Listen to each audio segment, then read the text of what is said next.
बुधवार को बिम्स्टेक यानी Bay of Bengal initiative for multi sectoral technical and economic corporation के 25वें स्थापना दिवस पर एक शिखर सम्मेलन का आयोजन किया गया था। इस मौके पर प्रधानमंत्री नरेंद्र मोदी ने सम्मेलन को संबोधित किया। उन्होंने कहा, इस समिट के परिणाम बिम्स्टेक का एक स्वर्णिम अध्याय रचेंगे। उन्होंने इस मौके पर खास तौर से बिम्स्टेक में श्रीलंकाई राष्ट्रपति गोटाबाया की तारीफ की। प्रधानमंत्री नरेंद्र मोदी ने इस मौके पर यूरोप में हाल के घटनाक्रमों पर गहरी चिंता प्रकट की। उन्होंने कहा कि यूरोप में हाल की गतिविधियों की वजह से अंतर्राष्ट्रीय व्यवस्था की स्थिति पर सवाल उठाए जा रहे हैं। प्रधानमंत्री नरेंद्र मोदी ने बिम्स्टेक की भविष्य की जरूरतों को समझते हुए इसके सचिवालय को क्षमता को बढ़ाने पर भी जोर दिया। उन्होंने बिम्स्टेक महासचिव से आग्रह भी किया कि वे इसके भविष्य को लेकर एक रोड मैप तैयार करें। इन उद्देश्यों को पूरा करने के लिए पीएम नरेंद्र मोदी ने बिम्स्टेक को 7.6 करोड़ रुपए देने का भी ऐलान किया। इसका मुख्य उद्देश्य भारत, श्रीलंका, भूटान, बांग्लादेश, नेपाल, थाईलैंड और म्यांमार के बीच में आर्थिक सहयोग का बढ़ावा देना है। देख लीजिए पीएम मोदी ने बिम्स्टेक समिट में क्या कहा है। बिम्स्टेक सदस्य देशों के मेरे मित्र और साथी लीडर्स, बिम्स्टेक के सेक्रेटरी जनरल, नमस्कार। आज 5वीं बिम्स्टेक समिट में आप सबसे मिलकर मैं बहुत ही प्रसन्न हूं। बिम्स्टेक की स्थापना का यह 25वां वर्ष है, इसलिए आज की समिट को मैं विशेष रूप से महत्वपूर्ण मानता हूं। इस लैंडमार्क समिट के परिणाम बिम्स्टेक के इतिहास में एक स्वर्णिम अध्याय लिखेंगे। एक्सेलेंसीज, पिछले 2 सालों के चुनौतीपूर्ण माहौल में राष्ट्रपति राजपक्ष ने बिम्स्टेक को कुशल नेतृत्व दिया है। सबसे पहले मैं उनका अभिनंदन करता हूं। आज के चुनौतीपूर्ण वैश्विक परिप्रेक्ष्य में से हमारा क्षेत्र भी अछूता नहीं रहा है। हमारी अर्थव्यवस्थाएं, हमारे लोग अभी भी कोविड-19 पैंडेमिक के दुष्प्रभावों को झेल रहे हैं। पिछले कुछ सप्ताहों के यूरोप के डेवलपमेंट्स ने अंतर्राष्ट्रीय व्यवस्था के स्थायित्व पर प्रश्न चिन्ह खड़ा हो गया है। इस संदर्भ में बिम्स्टेक क्षेत्रीय सहयोग को और सक्रिय बनाना महत्वपूर्ण हो गया है। हमारी क्षेत्रीय सुरक्षा को अधिक प्राथमिकता देना भी अनिवार्य हो गया है। एक्सेलेंसीज, आज हमारे बिम्स्टेक चार्टर को एडॉप्ट किया जा रहा है। एक संस्थागत आर्किटेक्चर की ओर हमारे प्रयासों के लिए एक महत्वपूर्ण कदम है। इसके लिए मैं अध्यक्ष महोदय का आभार व्यक्त करता हूं। चार्टर में हमने हर 2 साल में समिट मीटिंग्स और सालाना विदेश मंत्रियों की बैठक का निर्णय लिया है। मैं इसका स्वागत करता हूं। अब हमें अपना ध्यान इस बात पर फोकस करना चाहिए कि इस आर्किटेक्चर को और मजबूत कैसे बनाया जाए। इस संदर्भ में सेक्रेटरी जनरल का सुझाव है कि एक एमिनेंट पर्सन्स ग्रुप का गठन किया जाए जो एक विजन डॉक्यूमेंट तैयार करेगा। मैं इस सुझाव से सहमत हूं। बिम्स्टेक हमारी अपेक्षाओं को पूरा करे, इसके लिए सचिवालय की क्षमता को बढ़ाना भी महत्वपूर्ण है। मेरा सुझाव है कि सेक्रेटरी जनरल पर इस लक्ष्य की प्राप्ति के लिए एक रोड मैप बनाएं। यह महत्वपूर्ण कार्य समय और अपेक्षा के अनुरूप पूरा हो। इसके लिए भारत सचिवालय के ऑपरेशनल बजट को बढ़ाने के लिए $1 मिलियन की वित्तीय सहायता देगा। एक्सेलेंसीज, हमारे आपसी व्यापार को बढ़ाने के लिए बिम्स्टेक एफटीए के प्रस्ताव पर शीघ्र प्रगति करना आवश्यक है। हमें अपने देश के उद्यमियों और स्टार्टअप्स के बीच आदान प्रदान भी बढ़ाना चाहिए। इसी के साथ हमें ट्रेड फैसिलिटेशन के क्षेत्र में इंटरनेशनल नॉर्म्स को अपनाने का भी प्रयत्न करना चाहिए। इससे इंट्रा बिम्स्टेक ट्रेड और इकोनॉमिक इंटीग्रेशन को बढ़ावा मिलेगा।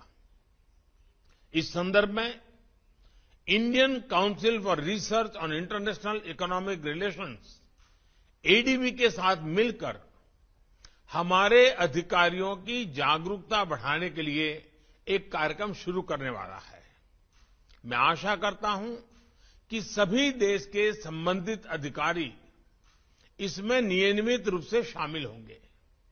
एक्सेलेंसीज, हमारे बीच बेहतर इंटीग्रेशन, बेहतर व्यापार, बेहतर पीपल टू पीपल संबंधों का मुख्य आधार बेहतर कनेक्टिविटी है। इस पर हम जितना भी जोर दें कम है।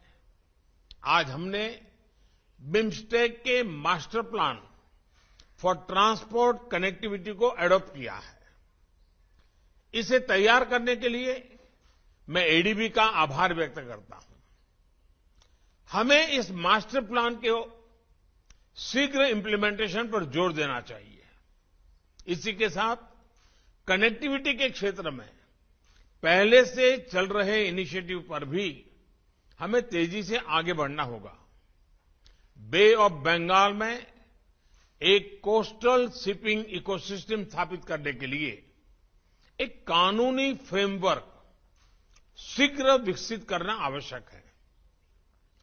इलेक्ट्रिसिटी ग्रिड इंटरकनेक्टिविटी को भी चर्चाओं से आगे ले जाकर धरातल पर उतारने का समय आ गया है।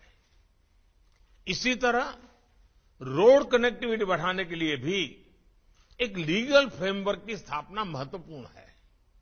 एक्सेलेंसीज, हमारे क्षेत्र पर हमेशा से प्राकृतिक आपदाओं का खतरा रहा है। डिजास्टर मैनेजमेंट, विशेषकर डिजास्टर रिस्क रिडक्शन पर सहयोग के लिए BIMSTEC centre for weather and climate एक महत्वपूर्ण संस्था है और इसे सक्रिय बनाने के लिए मैं आप सबका सहयोग चाहूंगा। इस सेंटर के कार्य को पुनः शुरू करने के लिए भारत $3 मिलियन का योगदान करने को तैयार है। भारत ने हाल में तीसरी बिम्स्टेक डिजास्टर मैनेजमेंट एक्सरसाइज पैनेक्स 21 आयोजित की।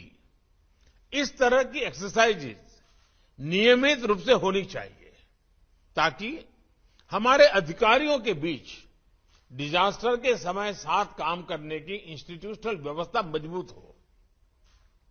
एक्सेलेंसीज, क्वालिटी एजुकेशन संबंधित सस्टेनेबल डेवलपमेंट गोल को प्राप्त करना हम सभी की राष्ट्रीय नीतियों का महत्वपूर्ण हिस्सा है। हम नालंदा अंतर्राष्ट्रीय विश्वविद्यालय द्वारा दी जाने वाली बिम्स्टेक स्कॉलरशिप योजना का विस्तार करने और उसका दायरा बढ़ाने की दिशा में काम कर रहे हैं। हम बंगाल की खाड़ी को केंद्र में रखते हुए मरीन साइंस पर ज्वाइंट रिसर्च को बढ़ावा देने का भी प्रयत्न कर रहे हैं। कृषि क्षेत्र सभी बिम्स्टेक देशों की अर्थव्यवस्था का आधार है। हमारे बीच वैल्यू एडेड कृषि प्रोडक्ट्स की रीजनल वैल्यू चेन बनाने की अच्छी संभावनाएं हैं। इसके लिए हमने भारत के एक संस्थान RIS को व्यापक अध्ययन करने का कार्य दिया है। एक्सेलेंसी, सुरक्षा के बिना हमारे क्षेत्र की समृद्धि या विकास सुनिश्चित करना असंभव है। काठमांडू में हमारी चौथी समिट में हमने आतंकवाद, ट्रांसनेशनल क्राइम और नॉन ट्रेडिशनल थ्रेट्स के खिलाफ क्षेत्रीय कानूनी ढांचे को सुदृढ़ करने का निर्णय लिया था। हमने अपनी लॉ एनफोर्समेंट एजेंसीज के बीच सहयोग बढ़ाने का भी फैसला किया था। मुझे खुशी है कि हमारा कन्वेंशन टू कॉम्बैट टेररिज्म पिछले साल से सक्रिय हो गया है। आज की समिट के दौरान हमारे बीच mutual legal assistance treaty on criminal matters पर भी हस्ताक्षर हो रहे हैं। इसी तरह के अन्य इंस्ट्रूमेंट्स पर भी हमें तेजी से आगे बढ़ना चाहिए ताकि हमारी कानूनी व्यवस्थाओं के बीच बेहतर समन्वय बन सके। आज हमारे डिप्लोमेटिक ट्रेनिंग इंस्टीट्यूट्स के बीच सहयोग के लिए एक समझौते पर हस्ताक्षर हो रहे हैं। ऐसा ही एग्रीमेंट हम अपने लॉ एनफोर्समेंट ट्रेनिंग इंस्टीट्यूट्स के बीच भी कर सकते हैं। भारत की फॉरेंसिक साइंस यूनिवर्सिटी अपनी फील्ड में एक यूनिक वर्ल्ड क्लास संस्था है। हम इसमें बिम्स्टेक देशों के पुलिस और फॉरेंसिक ऑफिसर्स के लिए कैपेसिटी बिल्डिंग की व्यवस्था भी कर सकते हैं। एक्सेलेंसीज, आज जब हमारा क्षेत्र स्वास्थ्य और इकोनॉमिक सिक्योरिटी की चुनौतियों का सामना कर रहा है, हमारे बीच एकजुटता और सहयोग समय की मांग है। आज समय है बे ऑफ बंगाल को bridge of connectivity, bridge of prosperity, bridge of security बनाने का। मैं आप सबका आह्वान करता हूं कि 1997 में जिन लक्ष्यों के लिए हमने साथ साथ चलने का निर्णय लिया था, उनकी प्राप्ति के लिए हम एक नए जोश, नई ऊर्जा के साथ फिर से अपने आप को समर्पित करें। प्रधानमंत्री प्रयुत चान-ओछा बिम्स्टेक के अगले अध्यक्ष के रूप में मैं थाईलैंड का स्वागत करता हूं और शुभकामनाएं देता हूं। आप सबका बहुत बहुत धन्यवाद।